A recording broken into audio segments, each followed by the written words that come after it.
आमिष दाखवून 1,73,000ची फसवणूक, आरोपी अटकेत.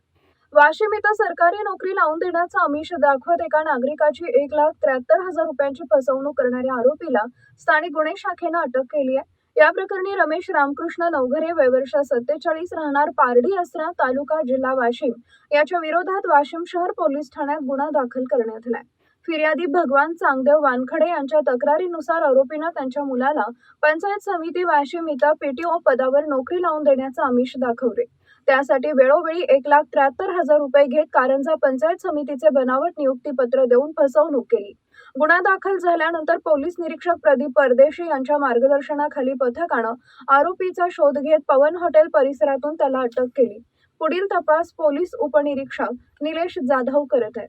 पोलीस अधीक्षक निकेश खाटमोडे पाटील यांनी नागरिकांना नोकरी संदर्भातील माहिती अधिकृत संकेतस्थळावरूनच तपासण्याचे आणि पैशाची मागणी झाल्यास तात्काळ पोलिसांशी संपर्क साधण्याचं आवाहन केलंय.